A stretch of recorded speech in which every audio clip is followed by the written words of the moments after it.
نحمدہ و نصلی علی رسولہ الکریم۔ ناظرین، آج کے ایپیسوڈ میں ہم فعل امر کے بارے میں پڑھیں گے۔ فعل امر کو انگلش میں امپیریٹو کہا جاتا ہے۔ فعل امر وہ فعل ہوتا ہے جس کے ذریعے سے کوئی حکم دیا جاتا ہے۔ ویسے تو جو ہم اللہ تعالی سے دعا کرتے ہیں یا کسی سے کوئی ریکویسٹ، کوئی التجا، کوئی درخواست کرتے ہیں، اس کے لیے بھی انہی صیغوں کا استعمال کیا جاتا ہے، لیکن عربی قواعد، عربی گرامر کے اعتبار سے ان کو فعل امر کہا جاتا ہے۔ جس طرح باقی افعال کے 14 صیغے ہوتے ہیں، اسی طرح فعل امر کے بھی 14 صیغے ہوتے ہیں۔ 6 صیغے غائب کے، 6 مخاطب کے اور 2 متکلم کے۔ غائب اور مخاطب کے 6 صیغے کس طرح ہوتے ہیں یہ آپ کو معلوم ہی ہے۔ 3 مذکر اور 3 مؤنث۔ 3 مذکر کے، ایک واحد کا ہوتا ہے، ایک تثنیہ ہوتا ہے اور ایک جمع کا ہوتا ہے۔ اس طرح مذکر کے 3 ہوئے، اسی طرح مؤنث کے جو 3 صیغے ہوتے ہیں ان میں ایک واحد، ایک تثنیہ اور ایک جمع۔ اس طرح کل ملا کر غائب کے 6 صیغے ہو گئے اور مخاطب کے بھی 6 صیغے، اور متکلم کے بارے میں تو ہم پڑھ چکے ہیں کہ اس کے 2 صیغے ہی 6 کا کام کرتے ہیں۔ تو فعل امر کی گردان یہاں پر ہم نے لکھی ہوئی ہے۔ یہ 6 صیغے غائب کے ہیں اور یہ 6 صیغے مخاطب کے ہیں اور یہ 2 صیغے متکلم کے ہیں۔ پہلے ان کے معنی کو کچھ سمجھ لیتے ہیں۔ لیفعل، چاہیے کہ کرے، وہ ایک مرد، وہ ایک مذکر، کیونکہ یہ واحد مذکر غائب کا صیغہ ہے۔ واحد مذکر غائب، تثنیہ مذکر غائب، جمع مذکر غائب۔ اسی طرح واحد مؤنث غائب، تثنیہ مؤنث غائب اور جمع مؤنث غائب، یہ 6 صیغے غائب کے ہیں۔ لیفعل، چاہیے کہ کرے وہ ایک آدمی، لیفعلا، چاہیے کہ کرے وہ 2 آدمی، لیفعلو، چاہیے کہ کریں وہ سب آدمی، یعنی ان سب آدمیوں کو کرنا چاہیے۔ لتفعل، چاہیے کہ کرے وہ ایک عورت، وہ ایک فیمیل۔ اسی طرح لتفعلا، چاہیے کہ کرے وہ 2 عورتیں، یعنی ان 2 عورتوں کو کرنا چاہیے۔ اسی طرح لیفعلنا، ان سب عورتوں کو کرنا چاہیے۔ اب یہ 6 صیغے مخاطب کے آگے، اصل فعل امر یہی ہے، مخاطب کے صیغے ہی اصل میں فعل امر ہے۔ یہ صیغے دیکھ لیجئے۔ افعل، کر، تو ایک مرد۔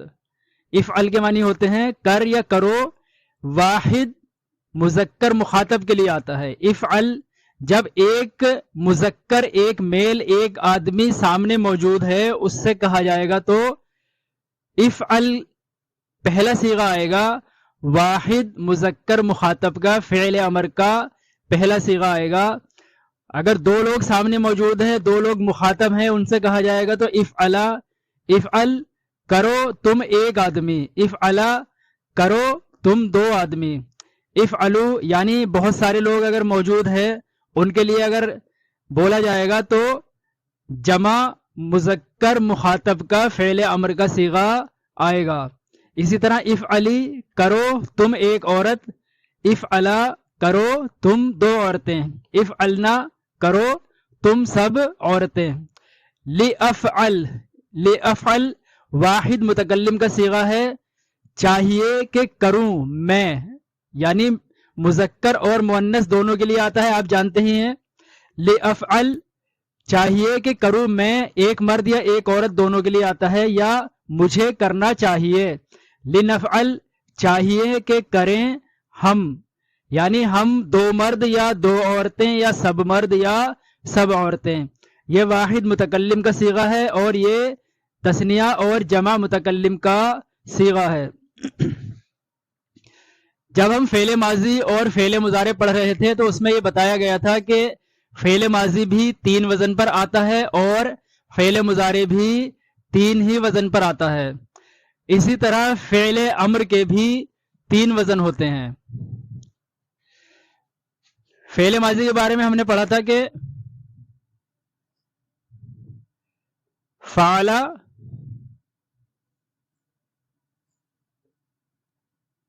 فعلا اور فعلا، یہ 3 وزن فعل ماضی کے ہیں. اسی طرح فعل مضارع کے بھی 3 وزن ہوتے ہیں.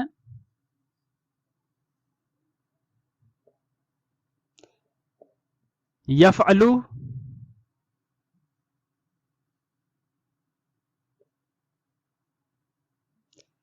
یفعلو،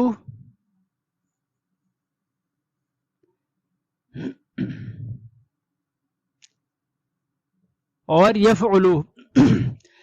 فعل ماضی میں بیچ والے حرف یعنی عین کی حرکت تبدیل ہوتی ہے، پہلے والے اور بعد والے حرف یعنی فا اور لام کی حرکت ایک جیسی رہتی ہے.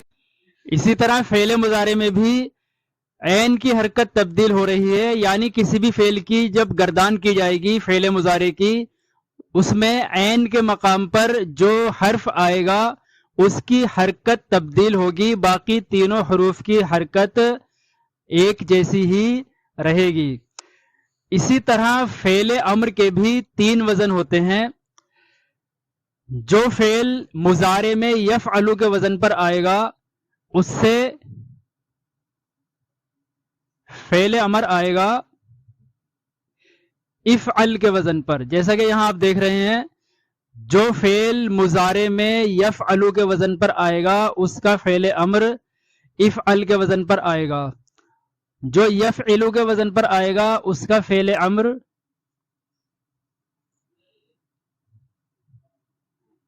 افعل کے وزن پر آئے گا، اور جو فعل مضارع میں یفعلو کے وزن پر آئے گا اس کا فعل امر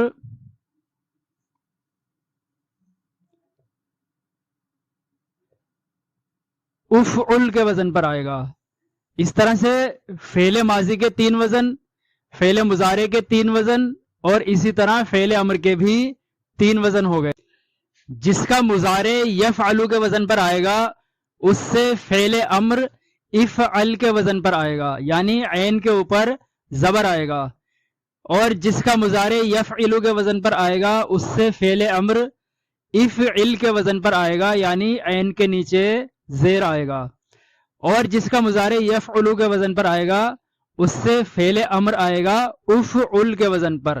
یہاں عین کے اوپر پیش آئے گا اور اس کے ساتھ ہی ساتھ پہلے جو الف لگا ہوا ہے اس کے اوپر بھی پیش آئے گا. پہلے والی دونوں مثالوں میں الف کے نیچے زیر آ رہا ہے، لیکن جس کا فعل مضارع یفعلو کے وزن پر آتا ہے یعنی عین پر پیش ہوتا ہے، اس کے عین پر پیش تو آئے گا ہی، ساتھ ہی ساتھ اس کے الف پر بھی پیش آئے گا. جب ہم اسم پڑھ رہے تھے تو یہ بتایا گیا تھا کہ جب کسی اسم نکرہ کو معرفہ بنایا جاتا ہے تو اس پر الف لام لگاتے ہیں. الف لام کو لام تعریف کہا جاتا ہے. الف لام کا جو الف ہوتا ہے اسے حمزۃ الوصل کہتے ہیں. حمزۃ الوصل کی خاصیت یہ ہوتی ہے کہ جو لفظ حمزۃ الوصل سے شروع ہو رہا ہوتا ہے اس کو اگر اس سے پہلے والے لفظ سے ملایا جاتا ہے تو حمزۃ الوصل تلفظ سے ساقط ہو جاتا ہے، یعنی اس کا تلفظ نہیں کیا جاتا ہے. یہ جو فعل امر میں الف آ رہا ہے یہ بھی حمزۃ الوصل ہے، یعنی اس کو اگر اس سے پہلے والے کسی لفظ سے ملا کے پڑھیں گے تو حمزۃ الوصل تلفظ سے ساقط ہو جائے گا، حمزۃ الوصل کا تلفظ نہیں کیا جائے گا. فعل امر کا کوئی سا بھی صیغہ ہو جس میں حمزۃ الوصل آ رہا ہو، اگر اس کو اس سے پہلے والے لفظ سے ملائیں گے تو یہ حمزۃ الوصل تلفظ سے ساقط ہو جاتا ہے. پہلے والے لفظ کے آخری حرف کو فا یا فا کے مقام پر جو حرف ہے اس سے ملا کر پڑھا جائے گا.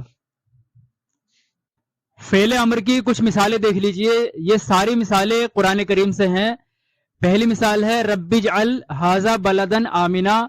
اس میں فعل امر اجعل ہے، یہ اصل میں اجعل تھا، لیکن جیسا کہ ابھی بتایا گیا کہ قاعدہ یہ ہے کہ جو لفظ حمزۃ الوصل سے شروع ہوتا ہے چاہے وہ فعل ہو یا اسم ہو، جب اس کو اس کے پہلے والے لفظ سے ملا کر پڑھا جاتا ہے تو حمزۃ الوصل کا تلفظ نہیں کیا جاتا. حمزۃ الوصل تلفظ سے ساقط ہو جاتا ہے. اگر ہم اس کو ربی اجعل پڑھیں گے تو یہ غلط ہوگا، اس لیے اس کو ربی اجعل ھذا بلدن آمنا اس طرح پڑھا جاتا ہے.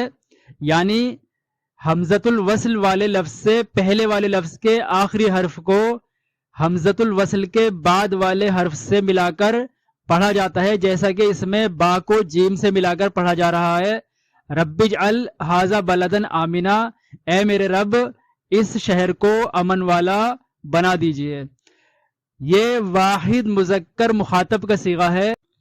دوسری مثال ہے اعبدوا ربکم الذی خلقکم. اس میں فعل امر کون سا ہے؟ فعل امر ہے اعبدوا، اور یہ جمع مذکر مخاطب کا صیغہ ہے. جیسا کہ ابھی بتایا گیا تھا کہ فعل امر بھی 3 وزن پر آتا ہے، افعل، افعل اور افعل.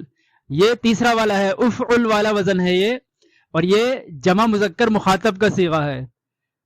اعبدوا، تم سب عبادت کرو، ربکم، اپنے رب کی، الذی خلقکم، جس نے تمہیں بنایا، جس نے تمہیں پیدا کیا. اعبدوا ربکم الذی خلقکم، تم سب اپنے رب کی عبادت کرو جس نے تم کو پیدا کیا. تیسری مثال ہے ارجعی الی ربکی، آگے ہے اس کے راضیتم مرضیہ. یہ فعل امر کا صیغہ ہے اور یہ واحد مؤنث مخاطب کا صیغہ ہے. جیسا اس میں آ رہا ہے نا افعلی، یہ ہے ارجعی، واحد مؤنث مخاطب کا صیغہ ہے. ارجعی الی ربک، اپنے رب کی طرف پلٹو. اور یہ چوتھی مثال ہے ول تنظر نفسم، اس کے آگے ہے ما قدمت یداہ. یعنی ہر شخص کو، ہر جان کو یہ دیکھنا چاہیے کہ وہ آگے کیا بھیج رہا ہے، یعنی آخرت کے لیے کتنے نیک اعمال کر رہا ہے. اس میں ول تنظر فعل امر کا صیغہ ہے اور یہ واحد مؤنث غائب کا صیغہ ہے، اس پر لام لگی ہوئی ہے. تو ایک قاعدہ اور سمجھ لیجئے، فعل امر کے جن صیغوں میں حمزۃ الوصل آتا ہے اس کو ما قبل سے ملنے کی صورت میں حمزۃ الوصل کو حذف کر دیا جاتا ہے، تلفظ سے ساقط کر دیا جاتا ہے. اس کے بارے میں تو ہم آپ کو بتا چکے ہیں. فعل امر کے جن صیغوں میں لام آتا ہے، جیسا کہ غائب کے 6 صیغے اور متکلم کے 2 صیغے، یہ کل 8 صیغے ایسے ہیں جن کے شروع میں لام آتا ہے اور لام کے نیچے زیر ہوتا ہے. جب ان صیغوں میں سے کسی صیغے کو اس سے پہلے والے لفظ سے ملا کر پڑھا جائے گا تو لام کو ساکن کر دیتے ہیں، لام کا زیر ہٹا کر اس پر جزم لگا دیتے ہیں، لام کو ساکن کر دیتے ہیں. جیسا کہ آپ یہاں دیکھ رہے ہیں یہ لتنظر تھا، لیکن جب اس پر واو داخل ہوا تو لام کا زیر ہٹا کر اس کو ساکن کر دیا گیا. وَلْتَنْظُرْ نَفْسٌ مَا قَدَّمَتْ يَدَاهُ. 5ویں مثال فَلْيَعْبُدُوا رَبَّ هَذَا الْبَيْتِ. اس میں بھی جو صیغہ ہے وہ غائب کا ہے، لیکن یہ جمع مذکر غائب کا صیغہ ہے. جیسا کہ یہ لیفعلوا ہے، اسی طرح یہ لیعبدوا تھا، لیکن فا آنے کی وجہ سے لام کا زیر ہٹا کر اس کو مجزوم کر دیا گیا، ساکن کر دیا گیا. لیعبدوا سے یہ ہو گیا فلیعبدوا. فلیعبدوا رب ھذا البیت، تو ان کو چاہیے کہ اس گھر کے رب کی عبادت کریں. فلیعبدوا رب ھذا البیت. تو یہ فعل امر کا بیان تھا. فعل امر کے بارے میں اچھی طرح سمجھ لیجئے. جن صیغوں میں حمزۃ الوصل آتا ہے ما قبل سے ملنے کی صورت میں حمزۃ الوصل تلفظ سے ساقط ہو جاتا ہے، اور جن صیغوں میں لام آتا ہے ما قبل سے ملنے کی صورت میں لام کے زیر کو ہٹا کر اس کو مجزوم کر دیتے ہیں، اس پر جزم لگا دیتے ہیں.